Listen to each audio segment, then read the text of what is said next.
In the name of Allah, my dear students of class 10th, today this is the second topic of the first chapter, disaster management, survival cycles. Now, in this topic, we will discuss regarding burns, frostbite, bleeding, and electrocution. Firstly, we will understand this thing that what is a burn? A burn is a damage to the skin caused by contact with dry heat. It may be caused by fire, flames, steam, hot liquid, hot matter, sunlight, electricity और chemicals. ठीक है, Joe Burns होते हैं, Burns किसको बोलते हैं? ये जलने को बोलते हैं. जब हमें कोई ड्राई हीट जो हो, ड्राई गर्मी से हम जलें तो उससे बर्न बोलते हैं.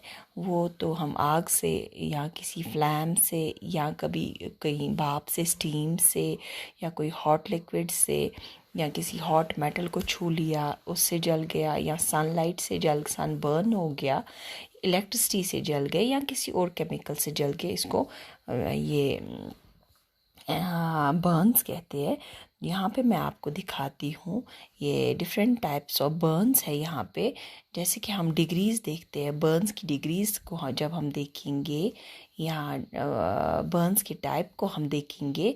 एक बर्न तो होता है that is superficial, that means वो ऊपर वाली लेयर स्किन की ऊपर वाली लेयर को ही डैमेज करता है. ठीक है, जिसको फर्स्ट डिग्री बर्न भी कहते हैं. यहाँ पे आप देखेंगे टॉप पे first degree burn.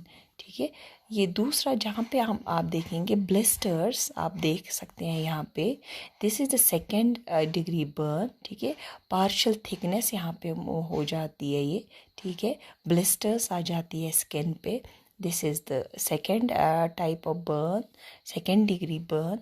And then जब पूरा थिक हो, ठीक है, फुल थिकनेस जब पूरा जल जाए, that is called the third degree burn, जहाँ पे स्किन की टॉप लेयर, ठीक है, एपिडर्मिस, फिर डर्मिस, इसी तरह से नीचे तक ये पहुँच जाए. ठीक है, तो इसको बोलते हैं third degree burn.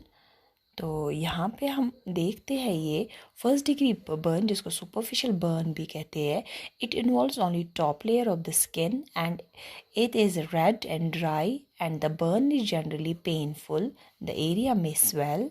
Most Burns और फर्स्ट डिग्री बर्न्स, यूजुअली जो भी हम बर्न्स देखते हैं वो फर्स्ट डिग्री बर्न्स होते हैं. ये बहुत ही ज़्यादा पेनफुल होते हैं. ठीक है, कभी कभी यहाँ पे स्वेलिंग भी होती है या कभी नहीं होती है.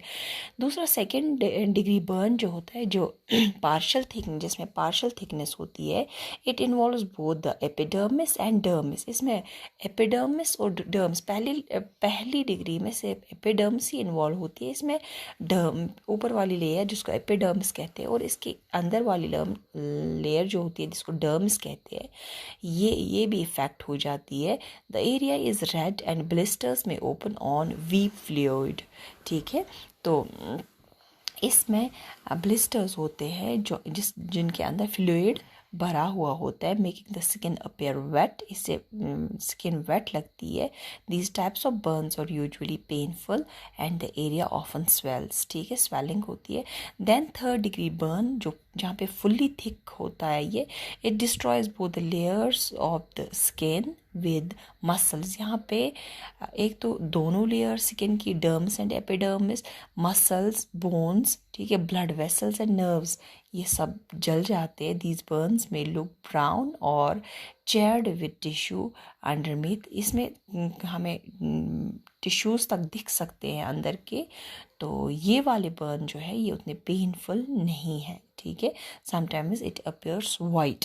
ठीक है, अब हमने देखना है what are the dos and do nots during burn. जब कोई जल जाए तो हमें क्या करना चाहिए और क्या चीज़ को हमने रोकना है, क्या चीज़ हमें नहीं करनी चाहिए. Stay calm. पहले ये हमें कोई परेशानी की ज़रूरत नहीं है, परेशान नहीं होना, हमें ऑप्टिमिस्टिक व्यू रखना है, हमें पॉजिटिव रहना है. Place affected area under cold running water for at least 15 minutes. 15 minute के लिए हम पहले ही इसका फर्स्ट एड करेंगे, इसको ठंडे पानी में रखें। Remove watch, belt and other constructing items, ठीक है, आइटम्स, जो भी हमें वॉच, बेल्ट या कोई भी चीज़ ऐसी पहनी हो, ज्वेलरी वगैरह पहनी हो, हमें उसको रिमूव करना है, निकाल देना है, ठीक है। Rush burn victim to the nearest hospital for medical attention. अगर हमें लगे बर्न 2nd डिग्री का हो, 3rd डिग्री का हो, तो हमें तुरंत ही पेशेंट को हॉस्पिटल ले लेना है। और कौन सी चीज़ें हमें रोकनी है, we have not to be panic, हमें पैनिक नहीं होना है, हमें टेंशन नहीं लेनी है। Attempt to remove anything directly sticking to a burn, तो ये हमें एहतियात से, जो कोई भी चीज़ हम इससे रिमूव कर रहे होंगे तो हमें उसे एहतियात से निकालनी है। एहतियात से अगर कोई चीज़ चिपक गई होगी तो उसको एहतियात से उठाना है, कपड़ा हो, कोई वॉच हो, कोई ज्वेलरी हो या ऐसा कुछ, उसको निकाल देना है। Apply any lotion ointment to the affected area, अगर हमारे पास कोई लोशन है, कोई ऑइंटमेंट है तो उसे फौरी तौर ही लगाएं। इसके बाद ये बर्न्स के बाद हम फ्रॉस्ट बाइट पे आते हैं। फ्रॉस्ट बाइट यूजुअली जो हमें विंटर्स में यहाँ पे अपेयर हो जाते हैं। Frostbite occurs when body tissue freezes after exposure to the below zero temperatures, ठीक है। जब बिलो ज़ीरो टेम्परेचर हो, टेम्परेचर 0 डिग्री जैसे कि हम यहाँ पे विंटर्स में देखते हैं, ठीक है, वो इंजरीज हो जाती है जब हमें बहुत ज़्यादा ठंड होती है, जिसको हम कश्मीरी में शूह भी बोलते हैं, ठीक है।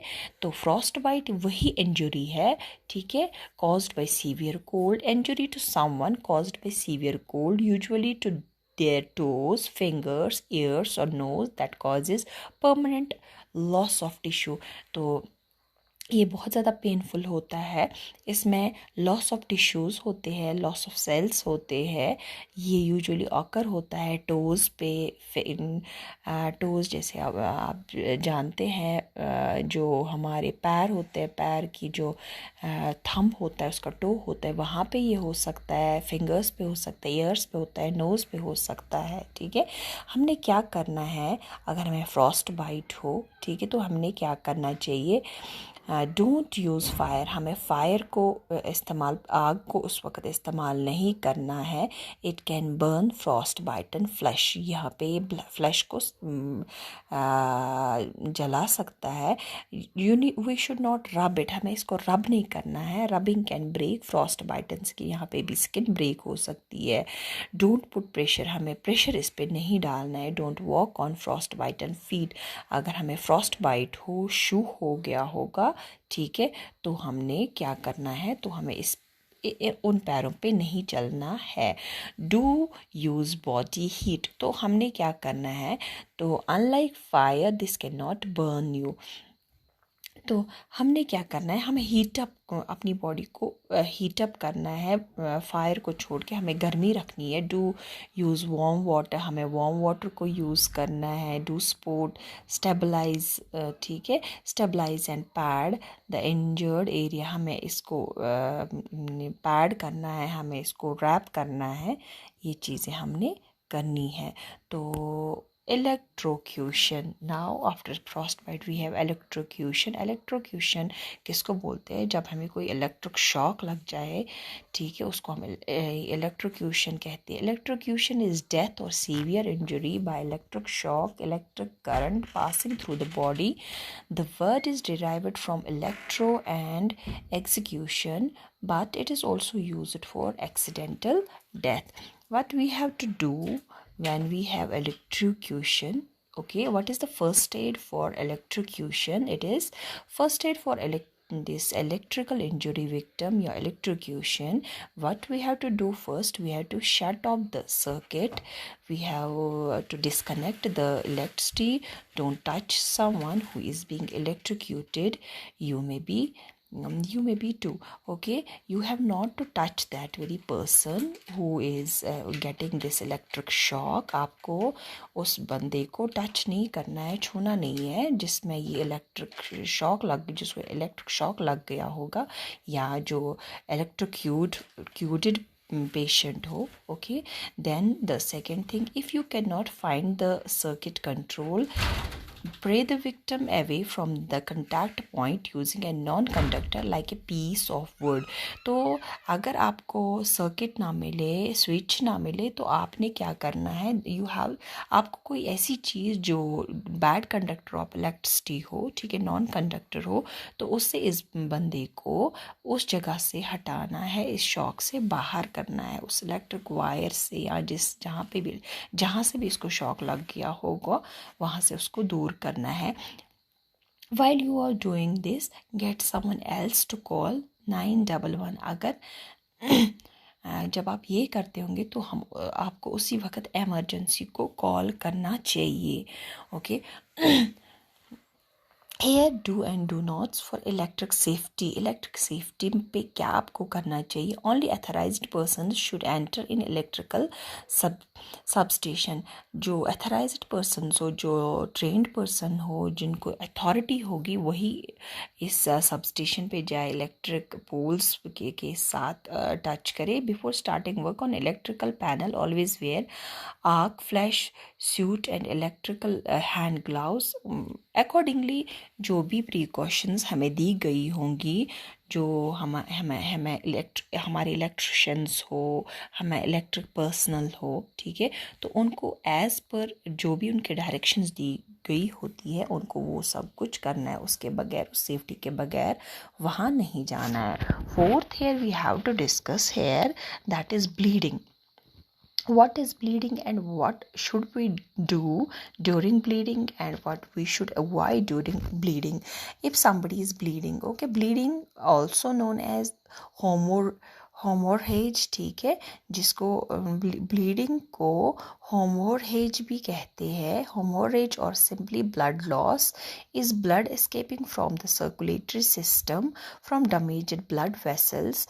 जब हमारी कोई ब्लड वेसल डैमेज हो जाए तो हमारे सर्कुलेटरी सिस्टम से जो ब्लड ये निकल जाता है, ऊज आउट हो जाता है, that's called bleeding. Bleeding can occur internally और externally either through this natural openings such as the mouth, nose, ear, urethra, vagina or anus or through a wound in the skin. इसके लिए जो openings है जहाँ से ये bleeding हो सकती है वो है हमारा माउथ, हमारी नोज, एयर, ठीक है, यूरेथ्रा, वजाइना, अंस, और कोई कहीं पे स्किन ब्रेक हो तो वहाँ से भी ये ब्लीडिंग हो सकती है. What we have to do if somebody is bleeding. अगर कोई किसी को ब्लीडिंग होती होगी तो हमने क्या करना चाहिए? सिट इन ए चेयर और लीन द हेड फॉरवर्ड. तो हमने पीछे की ओर सर नहीं करना है, जो हम यूजुअली करते हैं. हमें चेयर पे बैठना है और अपने सर को थोड़ा फॉरवर्ड करना है, ठीक है. What will happen by doing this? This will prevent any blood from going down the back of the throat. तो ये हमारे थ्रोट से ब्लीडिंग जो वापस हो, जो हमारे लिए नुकसानदेह हो सकता है, उससे बच सके और जो ब्लीडिंग हो वो वापस निकल जाए. Pinch the soft part of the nose, direct pressure to control the bleeding for 5 to 10 minutes. हमें इसको पिंच करना है. Soft part of the nose जो है इसको हमने पिंच करना है, ठीक है. इसको ये जो डायरेक्ट प्रेशर हम देते हैं इससे भी कंट्रोल हो सकती है bleeding. Ice pack on top nose and cheek. तो आइस पैक को लगाने से भी ब्लीडिंग रुक सकती है, ठीक है. आइस पैक हम या तो नोज के टॉप पे लगा सकते, ऊपर वाली नोज पे ऊपर से लगा सकते, या हम अपनी चीक्स पे लगा सकते हैं. ये वो चीज़ें हैं जिससे हम ब्लीडिंग को रोक सकते हैं. तो हमने कौन सी चीज़ें अवॉइड करनी है? What we have not to do, that is lie down और टिल्ट योर हेड बैक. हमने सोना नहीं है, लेटना नहीं है, हमें अपने सर को पीछे की ओर नहीं करना है. इससे क्या हो सकता है? This can cause blood to be swallowed which lead to choking, nausea and vomiting. इससे क्या, अगर हम पीछे, हमारा खून अंदर जाएगा, वापस जाएगा, तो उस समय वॉमिटिंग हो सकती है, नौशिया हो सकता है, चॉकिंग हो सकती है. पिक और ब्लो योर नोज़. हमें उस वक्त अपनी नोज़ को ब्लो नहीं करना चाहिए, ठीक है। इससे क्या हो सकता है, इससे और ब्लीडिंग हो सकती है अगर हम अपनी नोज़ को ब्लो करेंगे। टेक एन एस्प्रिन, हमें एस्प्रिन उस वक्त नहीं लेना है, this could only cause more bleeding because aspirin is a blood thinner. Aspirin एक मेडिसिन है जो ब्लड को थिन करती है, हमें उस वक्त नहीं लेनी चाहिए कि उससे ज़्यादा ब्लीडिंग हो सकती है। This was all regarding today's topic. Thank you my dear students. If you have any questions, please talk to me on my phone number or message me on my WhatsApp number. Thank you.